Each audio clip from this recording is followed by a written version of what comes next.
A very good morning to everyone. My name is Chin Chin, and I'm glad to be here to be able to present my work with my colleague Putri Sophia on self-regulated learning in law using LinkedIn. So this particular presentation will be divided into several parts. First is on the introduction, second on the background of this particular project, the statement of this problem that we're trying to solve, literature review, theoretical construct, and some of the detailed methodology, and lastly will be concluded by the analysis as well as discussion, and finally conclusions. So the core purpose of our university, Taylor's University, is to educate the youth of the world to take their productive place as leaders in the global community. And in this module that I'm teaching with my colleague, Ms. Sophia, legal skills learning outcome is to initiate and manage independent and continuous self-learning.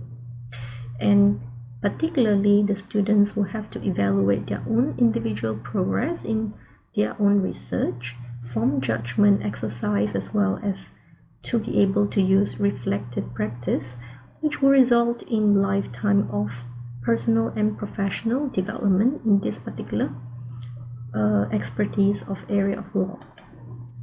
So currently our students in the undergraduate level are made up of the Generation Y, which are called the millennials, and they are those who are born between 1977 and 2003.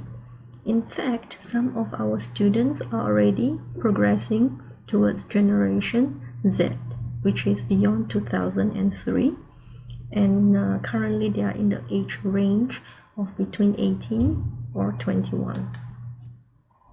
So this particular study that we are looking at is on the reflective journal of e-portfolio of the legal skills module. In this module, students will be assessed on their preparation and maintenance of an online reflective journal, or we call it e-portfolio, as a tool to manage their independence in self-learning, as a tool to evaluate their own progress. This particular journal will be monitored by the module lecturer and evaluated at the end of the course. And this e-portfolio follows the process of collecting of certain data which is relevant to their own achievements, select the relevant data to reflect and to connect to the outside world. And if they wish, they can showcase some of the assignments and projects they have done throughout the course of their studies as well as beyond. And the background of this study also will use the process of self-regulated learning through e-portfolio, being that first, they need to be able to plan and set their goals, what kind of data they would like to portray in their e-portfolio.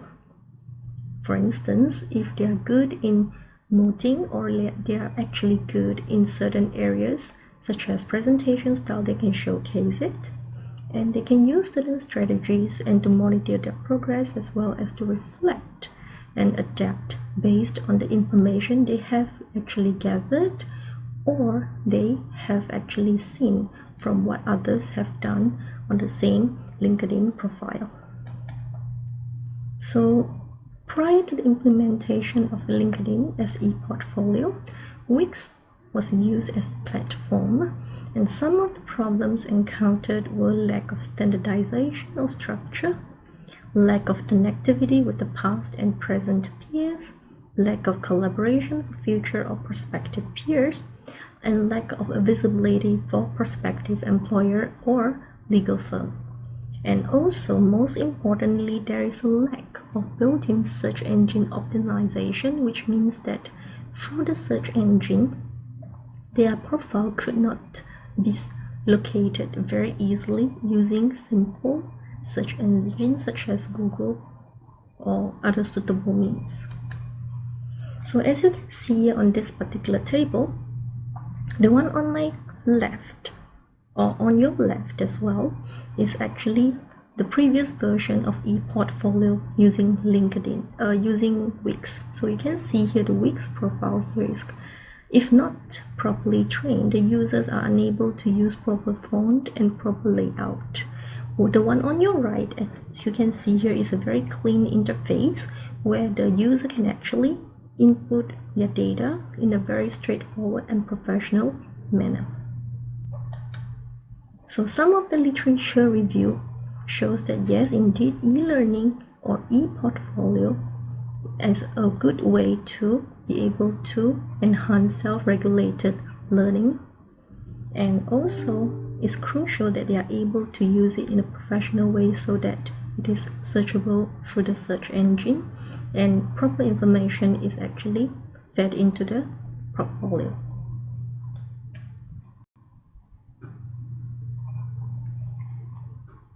And it's crucial that the law degree must be actually be connected to the real world in such a way that the legal professions are connected to the current students to be able to understand what is the actual needs of the particular profession. So the Farregal construct is based on self-directed learning as stated in Schwartz, and in the article of Teaching Law Students to be Self-Regulated Teachers. So self-directed learning is a process in which individuals take the initiative with or without the help of others in diagnosing their learning needs, formulating learning goals, and identifying the human and material resources for learning, choosing and implementing appropriate learning strategies, and evaluating learning outcomes.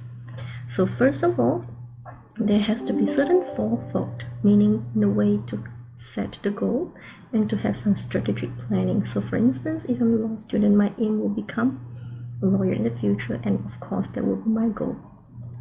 In which area of law to specialize in, maybe criminal, maybe corporate, or perhaps intellectual property. And secondly, they need to be able to plan or to carry out certain activities which is in line with their goal. And lastly, to reflect on whether or not the current activity is in line with their own set of goals. And as you can see here, through time and practice and experience, a novice student could actually progress upwards to become advanced beginner, competent, proficient, and expert master through the cycle of self-regulated learning. And with networking, they are able to actually enhance their expertise. So this current methodology uses Google Form questionnaire, and the data collection period is from June 2017 to June 2019, and a total of 114 respondents from anyone in a program enrolled in our university in taking this legal skills subject, and 19 questions are posed and 12 semi-open-ended questions involving ease of use, network connections, as well as 7 closely questions are actually involved in this particular questionnaire. And in terms of the duration, usefulness to connect to the legal industry.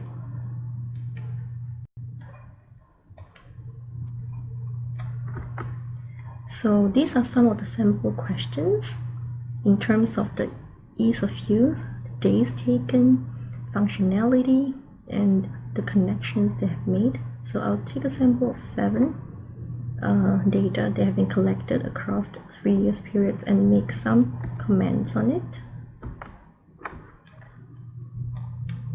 So as you can see here in the first question, how many days did you take to create and complete your LinkedIn account?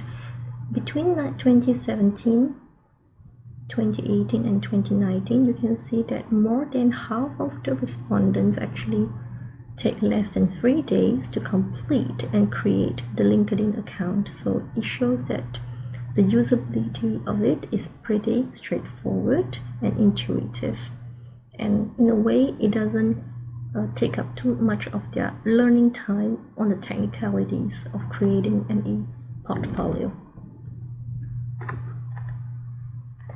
And as we move on, and Some of the questions on do you think the LinkedIn profile or features are easy to use? Again, more than 70% agree that it's very easy to use. And as on the question on the networking they have made with fellow law students in their own university, you can see that around half of them have managed to make 10 connections in each year of this particular data that we have collected.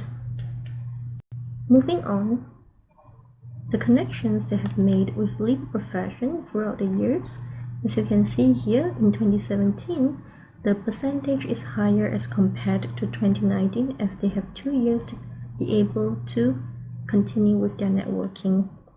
So on average, they are able to connect around 5 connections with legal professions such as lawyers, academics, and paralegals. And as you can see here on the question, how often do they plan to update their details as they progress in their undergraduate study? More than half of them would actually be updating every 6 months at least, 3 to 6 months. And in the question where if they agree with the statement LinkedIn could expand my network in the legal profession, more than actually 90% of them agreed or strongly agreed. And in this question where if LinkedIn and its contents could help me to understand the skills needed in the legal profession, again more than 80% in 2017 agreed or strongly agreed, as well as 2019 agreed and strongly agreed. It is a bit amazing to see that in 2018 only about 60% of them agreed and strongly agreed, and it will be useful to explore further in the future what is the rationale or reason behind this particular change in the trend. In subsequent question, to test if the student agree with the statement LinkedIn could guide them to set the goals in their future career, again more than 80% in 2017 and 2019 agreed and strongly agreed, whereas there is a lower trend in 2018 cohort, which about 55% of them actually agreed and strongly agreed that the contents will help them to understand the skills needed in the legal profession. And lastly, one of the questions state if you agree with this statement, LinkedIn is a great online tool to help me to find suitable legal internship and careers, and overwhelming 90% have actually agreed and strongly agreed over a period of 3 years across 3 different cohorts. And most of them, as you can see here, will use LinkedIn, almost 99%, to find their dream job for legal career. So in conclusion, we have actually found that across the 3 years period, by switching from Wix to LinkedIn profile as e-portfolio, has actually enhanced self-regulated learning, and its ease of use has actually assisted students in projecting their own target and could actually better achieve the learning outcome. It also helps to sharpen the reflective practice of the students, and at the same time, using the networking alumni function in the LinkedIn, they're able to expand their partnership with different stakeholders within their own peers as well as prospective employers, and they're able to sharpen the skills based on the needs of their future employers. And as a result of that, the whole process could actually enhance lifelong learning. So I'll be happy to answer any of the questions, me and Putri Sophia, and we are happy to help to clarify some of the points that you may actually find interesting or intriguing. Thank you very much. And if you need, these are my contact and my top colleagues' contact details. We also have our own email. If you wish, please feel free to write in to us. Also, mine is Chinkesia and hers is Trisafia. Thank you very much.